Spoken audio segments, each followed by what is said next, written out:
So Catherine and I are renting our house at the minute, and in the renting game, it feels like you're always having to prove that you're clean, good, responsible people.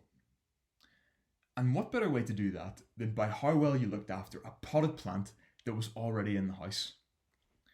So we noticed this plant shortly after we'd moved in. Here's a little picture of it. And we said to ourselves, we are going to keep this plant alive at all costs. Then the landlord's going to see how respectable we are. And some of the people from the Balbriggan Church who are knowledgeable about plants, you know who you are, they came round a few months ago and had a look at it, and they said, okay, this is what you need to do. So we found out that this plant's name is Anthurium Princess Amalia Elegans. And I tried my best to be the best parent that Anthurium Princess Amalia Elegans could have. I put it in a place where it was getting the perfect amount of sunlight. I watered it plenty, but not too much. And I did everything I could for this plant. But, unfortunately, despite all of my hard work, she didn't do well. And the long story short is Anthurium Princess Amalia Elegans is dead. Her leaves went brown and shriveled up, and then they dropped off. The annoying thing is this: I did all I could. What more could I have done for Princess Amalia Elegans Anthurium? Something similar happens in Isaiah chapter 5. And it's a simple story about a farmer who's trying to grow grapes, but he gets a bad result. But this simple story tells us some truths about the deepest things in life. It tells us about what God is like and how he feels about us. It tells us what the purpose of this 80 or so years is that we're here for is. And this passage is for you if you've ever thought to yourself, I'm doing my best here, but my life is still a mess. So let me introduce this passage to you. The book of Isaiah is basically a series of sermons that God gives to Isaiah to tell the people of Israel. But they're not happy sermons. Isaiah is living in Israel during a time of some very bad leaders. And if you were to read through the book of Kings in the Bible, you'll see that most of the kings of Israel are bad.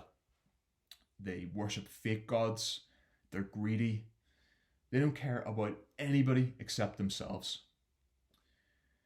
And one of the big themes in this book is that they're going to have to pay for their actions and that this judgment is coming.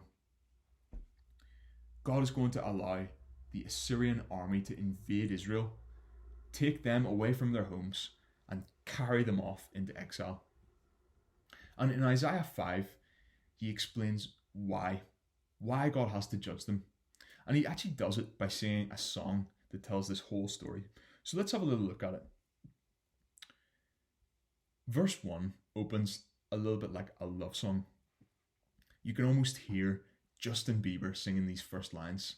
Isaiah says, I will sing for the one I love, a song about his vineyard.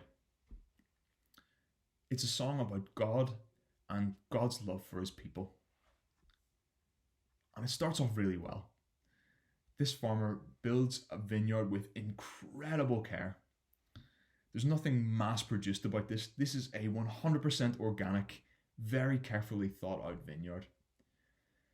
It says that he dug it up, he cleared it of stones, and then he plants in all the best vines. Just like my plant, Anthurium Princess Amalia Elegans, he wants his vineyard to have the best chance of success. So he takes away anything which could stop the vines growing, like stones. He makes sure there's lots of drainage and good sunlight. And he builds a wine press because he's expecting a really big crop of grapes from this.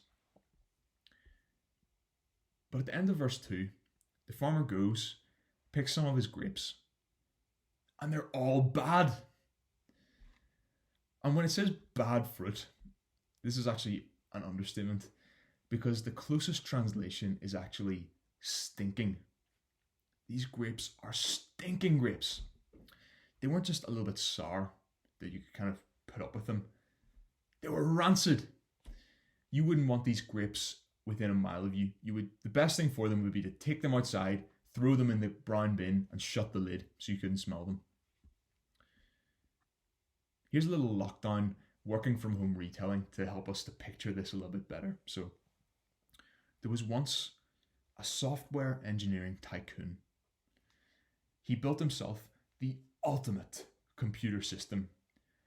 He got himself the nicest monitor, the fastest 6G internet connection, the highest resolution HD, USB, HTML, TTYL specifications. And when he sat down to work on his beautiful new system, it deleted everything and went on fire. That's the bad grapes in the tech world. In the second part of this love song gone wrong, the farmer asks himself, what more could I have done? I did everything, but the grapes were still bad. One of the things we're supposed to notice is how much effort went into making this vineyard happen. The people listening would have known the vineyard business. Quite a lot of them probably worked in vineyards, and they would have known that this was a huge job. It was a 3-year job to make all this happen. And then the farmer goes and tears it all up and destroys his hard work. In verse 5 it says, I will take away this hedge and it will be destroyed. What a sad, hopeless story. But what does it mean? In verse 7, God reveals what it's all about. So it's a parable. Israel's the vineyard, and the farmer is God. And God chose Israel to be his representatives and to introduce God to the rest of the world. They were meant to be so different and so blessed compared to other nations that the whole world would want to join God's family too. That was the grapes that they should have grown. When you go into the Old Testament, we can see how much hard work God put into Israel. We can see like he took them out of slavery in Egypt. You could say he dug them out of slavery and planted them in a special land that he promised them. He cleared this land of all their enemies like the Philistines, aka the stones. And he promised that he would always be with them. But despite all this work, the Israelites didn't want him. Every time God sent a leader to bring them back, at best the Israelites changed for a couple of years and then they slipped back to their old ways again. They always ended up trying to find their meaning in fake gods. And in verse 7, instead of finding good grapes of justice and righteousness, all God finds in his vineyard is bloodshed and distress. So let's have a look at why the grapes are bad.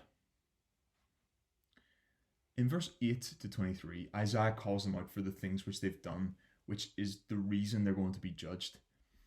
And these reasons are easy to find because just before he tells them what they've done wrong, he says this word, woe. So you have to say it like this. You have to say it, woe!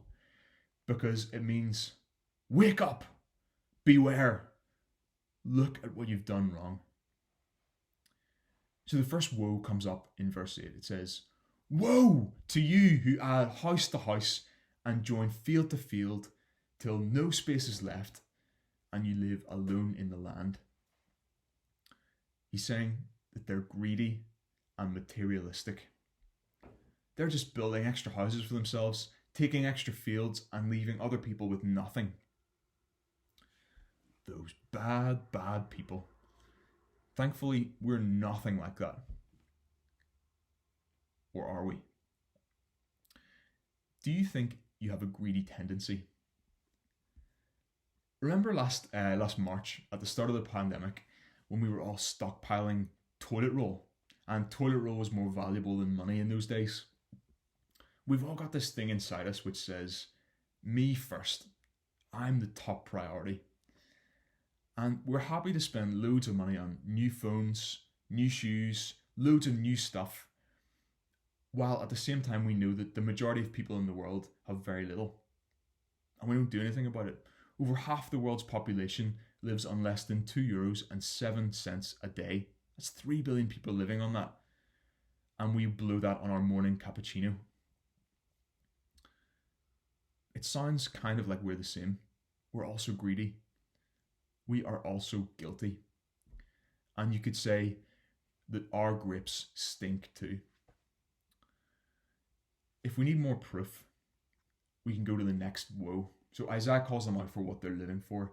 In verse 11, he says, "Woe to those who rise early in the morning to run after their drinks, who stay up late at night till they're inflamed with wine." And then it says, "They have no regard for the deeds of the Lord." These people just really want to party and drink. They don't care about God. And Isaiah is calling them out for these excessive lifestyles that they've been living. They've basically just been chasing entertainment. That's all they want to do. They've taken some of God's good gifts like food and drink, and they've gone crazy. They've made them into the main thing. We're not exactly going to parties every night of the week right now. At least I hope we're not. But we're also living for short-term pleasures and short-term entertainment, and we're hoping that it's going to fill the hole. An indicator of this is how much we're pursuing pleasure in the amount of money we're spending on entertainment. How many subscriptions do you have to Netflix, Prime, Sky, Disney Plus? And even though we're spending all this money, it's still not filling the hole.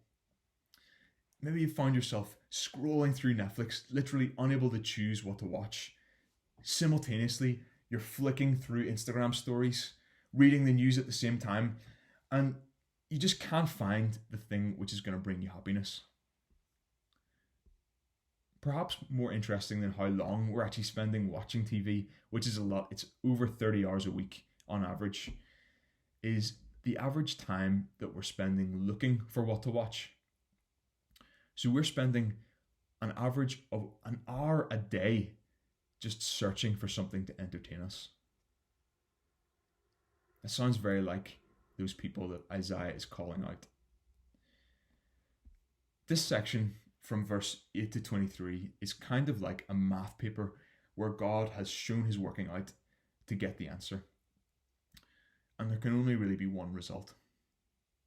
This equation is kind of like greed plus chasing pleasure over God plus deliberately sinning plus corrupt leaders equals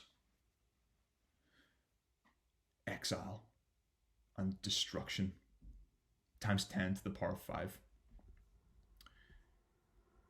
This raises the question for us, is God harsh? Is God harsh to punish wrongdoing? And C.S. Lewis talks about this in his book, Mere Christianity. He says that we have this inbuilt sense of what's right and wrong. He says that we know something's not right and we'll assert ourselves to let people know. So we're always throwing around comments like, "You can't take that orange, that's my orange." Or we'll say things like, "That's not fair, she's got more than me." And we're always appealing to the same idea of, how'd you like it if somebody did that to you? In being like this, we're simply reflecting how we were created and who created us. So we're reflecting in the idea that God is a just God. If we feel like this when somebody, say, steals our stuff or keys the side of our car, how do you think God feels about injustice in the world, about poverty, about slavery? When you read through this list of Israel's sins, and then you see that this all led to them being taken into exile, what about us? If God destroyed Israel, his chosen people, and this is the people he's put all this hard work into, what is going to happen to us? Surely we'll get worse. The Bible says, in the long run, the equation is bad. If they get exile, then we deserve exile from God forever, and we've got no hope of being in his presence. So what is God going to do to get some good grapes here? Remember that question in verse 4 where God says, "What more could I have done for my vineyard?" Well, we don't know the half of it, because 800 years later, Jesus stood up in front of a crowd of people and he said this: "I am the true vine." Jesus is saying that he is the true Israel who's going to be able to produce good grapes. He's going to fix this on our behalf. I heard it described a bit like this. So imagine you're in a classroom and your teacher gives you a page of tricky long multiplication sums, and the teacher says you're not getting out of here until you get the pass. Your best score is 23%, but the pass mark is 100. And it doesn't matter how many second chances you get, you just can't do it. It's too hard. When Jesus says he's the true vine, he comes and he does what we couldn't do ourselves. He basically fills in the answers perfectly, scores 100%, and then puts our name at the top and hands it back to us, allowing us to pass. And we can see this in Jesus' life because he's the only one who could actually live the way we were supposed to live all along. And because of this, Jesus is the one who's able to take the ultimate judgment that we deserve. The Israelites, they were made exiles in a foreign country. That was their judgment. But Jesus was made an exile in his own planet. Jesus allowed the world that he created and that he owns to kill him. This is what God has done for us. Isaiah is saying that if we leave it up to ourselves, we're stuck. We're in this cycle of sin, greed, and corruption that's eventually going to lead to bad judgment. Stinking grapes all the way. But if we're connected to Jesus, then we can grow good grapes. John 15, verse 5 says this. Jesus says, "I am the vine, you are the branches. If you remain in me and I in you, you will bear much fruit. Apart from me, you can do nothing." This is great news for us because we're entertainment addicted, materialistic, constantly wandering people. We're the same as the Israelites. Even when I try my best, it isn't that good. But Jesus takes away our sin, and he also takes away the guilt and the shame that we feel. So if you're in a place where you know you've messed up and you've gone against God, if you recognize you've got a problem inside, Jesus is there for you. And when we say sorry, we can know for certain that he will forgive us. He will allow us to grow good grapes. Even if you've been a Christian for years, you still need to hear this. And I want to finish with this. It feels like a really appropriate application for us since today is our 1-year birthday service in Balbriggan. And it's this: church matters. Israel was the old vineyard, and the church is the new vineyard. When we're connected to Jesus, we're also connected with every other person who's been brought into this new life as well. If you have a look around the screen on Zoom today, look at the people that Jesus has chosen you to be connected with and to grow with. And if you love Jesus, you're also going to love them as well. And God uses the good grapes that he's grown in his church to show the world what he's like. And that is incredible news for us here in Balbriggan and Donabit, because God is going to use his church and the fruit that is grown in his church to influence the entire world. So what more could God have done for his vineyard? Today, we're celebrating God bringing us together and attaching us to each other and to himself as part of his plan to reveal himself to Balbriggan, to Donabit, and the world.